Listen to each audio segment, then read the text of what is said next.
Good morning, students. I am going to be talking about patterns, expressions, and evaluating expressions today. Okay, so our first learning target for today is that you will learn about numerical patterns and we'll be able to make connections and describe relationships between the patterns. Now, some of this should be a little bit of review because it's going to be very similar to the input-output tables that you did in like fourth grade and that we've kind of talked about a little bit this year. But there's going to be some relationship portions that may be a little trickier for you. So let's look at some vocabulary. First, a numerical pattern is a sequence of numbers that share a relationship. So a term is each number in the numerical in the numerical pattern. So for example, on these, the numbers, so here's the numerical pattern, and then the numbers are the terms themselves. Okay? All right, more vocabulary. Expression, a math sentence that describes the pattern. We've already kind of talked about that. That was yesterday's lesson. Okay, so 3 plus 2 is an expression that describes a second term. I'm going to go ahead and put all these up here because this order is so strange. Okay, so here's the numerical pattern that we were looking at. So if I was going to write an expression for the second number, it would be 3 plus 2 because that equals 5. Okay, but I could also write it as 3 plus 1 times 2 because that means that I've added 2 one time. Okay, so then 3 plus 2 plus 2 describes the third term, or the 7 in this case, but I could write it as 3 plus 2 times 2, which means that I have added 2 times from my original number. Okay, don't let that confuse you. It'll be okay. It'll click. 3 plus 2 plus 2 plus 2 is an expression that describes the fourth term, or the 9 in this case.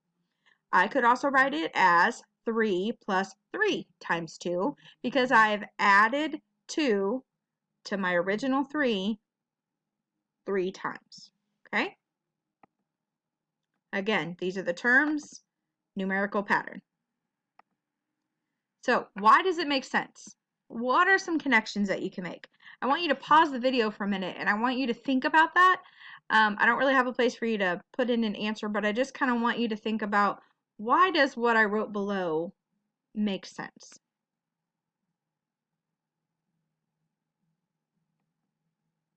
Okay, so now you're going to use this knowledge that you just got to complete the problem on the next slide.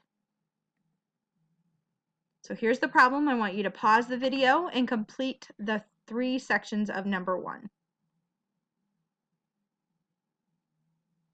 Hey, you should have completed all 3 parts. Now, let's look at them together. Write the first 5 terms of a numerical pattern that begins with a 2 and then adds 3. So I'm going to start with 2 and I'm going to add 3 until I have 5 different numbers. So I should get 2, 5, 8, 11, and 14.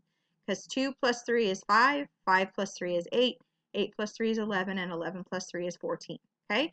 Now I'm going to write an expression for the 6th term of the pattern, which would be the very next number. So I know I start with 2 and I'm adding 3.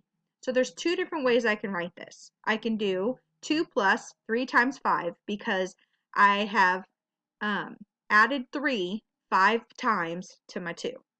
Or 2 plus 3 plus 3 plus 3 plus 3 plus 3. There, I think I said it 5 times.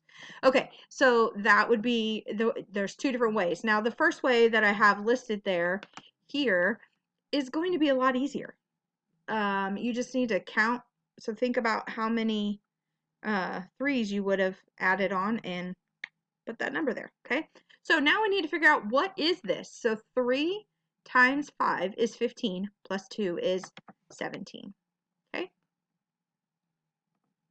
All right. So now we're going to look at another example. So write the first 5 terms of a numerical pattern that begins with 5 and then adds 5. Write an expression for the 6th term, and then what is the 6th term? So again, go ahead and pause the video and write and figure these problems out. Okay, hope you got something written down for yourself. So the first 5 terms, we have a numerical pattern that begins with 5 and then adds 5. It's going to be 5, 10, 15, 20, 25. Okay, so we have 5 plus 5 is 10, 10 plus 5 is 15, and so on. Okay, now I'm going to write that expression for the 6th term. So I could write it as 5 plus 5 plus 5 plus 5 plus 5, right? Or I can do 5 plus 5 times 5, okay, for that 6th term, because, yeah. So the 6th term, if I'm going to find the answer, 5 times 5 is 25, plus 5 is 30. So give yourself a pat on the back, do a little victory dance if you got that one correct. Whoop, whoop, both parts, or all 3 parts. Yeah, there's 3 parts, okay? All right, next section.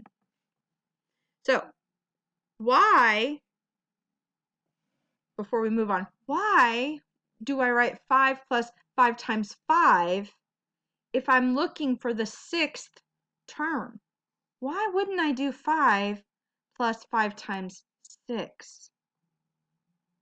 So pause the video, give yourself a few seconds to think about that. Okay, so the reason is because you haven't added 5 6 times. You've only added 5 to your original number 5 times, because your original number counts as one of your terms. Okay, hopefully that makes sense. All right, so let's look at some patterns and relationships between our different patterns. So the first we're going to do is I'm going to do these with you first. So we're going to write the first 5 terms of a pattern that begins with 2 and then adds 2. So in other words, we're counting by 2s. Okay, so 2, 4, 6, 8, 10. The second one says write the first 5 terms of a pattern that begins with 4 and then adds 4. Okay, so we're counting by 4s. Okay, so 4, 8, 12, 16, 20. That is 5 terms of 2 different numerical patterns. Now, the next step says circle the corresponding pairs of terms in the patterns. In other words, the first terms get circled, the second terms get circled. Okay, so we're going to circle them, and then we're going to see if we can figure out the relationship between the 2 numbers, the ones in the top and the ones in the bottom. So if I look at, let's look at the first term, 2 and 4. Well, how do I get from 2 to 4? I'm not going to add, right? But if I multiply by 2, then I get 4. So let me look at the next one. 4 to 8. If I multiply by 2, again, I get 8. So it looks like my pattern is going to be, if I take the top term times 2, I get the bottom term. So now let's go the other direction. What do I have to do to 4 to get 2? Well, 4 divided by 2 equals 2. 8 divided by 4 equals 4. So that is the relationship between the top numbers and the bottom numbers. If I take the top one times 2, I get the bottom. If I take the bottom one divided by 2, I get the top. Okay? So remember, when it's asking you for the relationships between the patterns, it wants you to compare the first term with the first term, the second term with the second term. Not across the numerical pattern, but between the 2 sets of numerical patterns. All right. So here is one I want you to try on your own. So the good thing is 2A we've already done. Okay, so I'm just going to put that up there for you because you know we've already done that one. Okay, so I want you to pause the video now and I want you to complete B, C, and D on your own. Okay, let's see how you did. So B, write the first 5 terms of a pattern that begins with 20 and then adds 20. So we're going to be counting by 20. 20, 40, 60, 80, 100. Okay, now it says create a circle around each top and bottom set of terms. Remember, that's first term with first term, second term with second term. And then the question says, how does the top term affect the bottom term? So here are our circles. So let's look at the relationships between the top and the bottom. So let's look at the first term. 5 and the bottom one is 20. So how do I get from 5 to 20? So we'll see, I can multiply by 4. That gets me there. Let's check this one. 25 times 4, is that 100? Yes, it is. 15 times 15 times 4, is that 60? Yes, it is. So I know that the top, if I multiply it by 4, I get the bottom. So then again, we're going to go the opposite direction. So to get from 20 to 5, I have to divide by 4. So this should be what you got. If you got this and there's somebody close by, I want you to give them a high five. If there's nobody close by, I want you to give yourself a high five. Good job. All right, moving on. Our second learning target today is we're going to learn how to more about the numerical patterns a little bit and then apply them to real world situations. So word problems, things that we know are going to happen in our everyday life. So here's the first one. Many situations in your everyday life can be described with numerical patterns. So let's look, if we rent a movie from Redbox and we forget to return it. I'm pretty sure this number's higher now, but we're just going to pretend it's still this amount. So when you rent a movie from Redbox, it costs you a certain amount of money, but every day it's late, it costs you an additional late fee. Okay? So what is this pattern that I see? How did I get from when it's on the number of days late is 1 and I have $1.25, the number of days late is 2, how did I get to $2.50? I need to think for a second. Pause the video if you need to. To me, it looks like I'm adding $1.25. Okay? So what would the third and fourth term be? Well, if I add $1.25 to $2.50, then I get $3.75. And if I add $1.25 to $3.75, I get $5. So now I have my whole table filled in. Now, what relationship can I describe between the terms? So I want you to look at the number of days late compared to the late fee. Okay, that's the same as putting them on top of each other, right? So what do I have to do to the top number to make it the bottom number?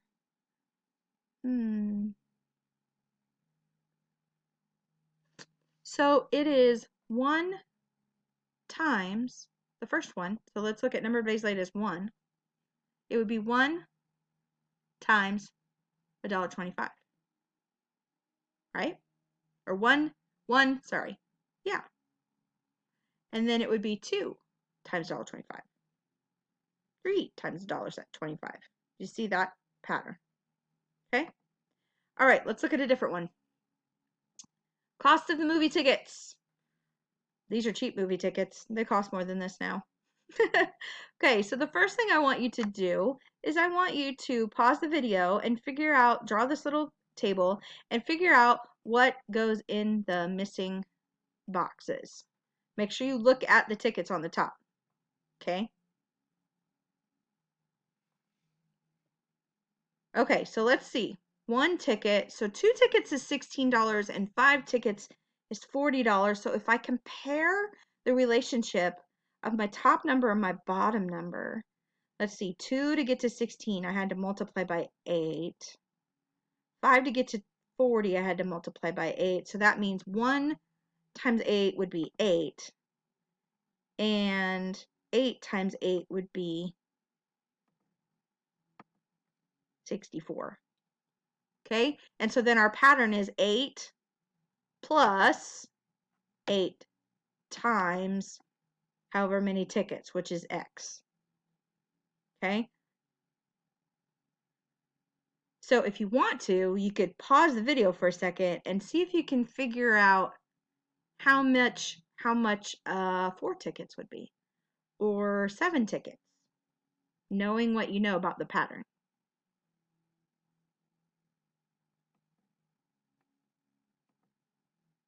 Okay, another example. Springs in the movie theater seat. Okay, so the movie theaters have seats, but they have springs in them to make them comfortable. And this is how many springs. So in 100 seats, there are 1,000 springs. In 80 seats, there are 800 springs. So let's try to figure out what goes in the boxes. So I'm looking again at the relationship between the seats and the number of springs. How do I get from 100 to 1,000? How do I get from 80 to 800? Well, I know that if I add a 0, because I have zeros there, it looks like there's just a 0 added to the end. So that to me means that we multiplied by 10. So 20 times 10 is 200. 5 times 10 is 50. Okay, so that relationship is 10 times. So if I took 100, so I have to take my top number times 10 to get my bottom number, or left and right, however you're looking at it. Okay, popcorn and candy sales. Here's another one. Check out this pattern. I want you to look at it, and I want you to pause the video, and I want you to do this whole thing by yourself, and then come back.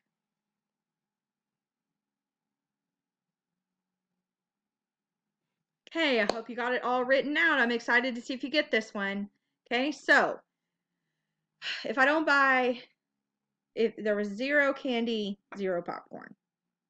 Okay, they're the same. 0 times 0 is 0. 5/10 candy, 5 popcorn. 1 candy, 10 popcorn. 1.5 candy. How many popcorn? 15. And then 2. Sorry about that.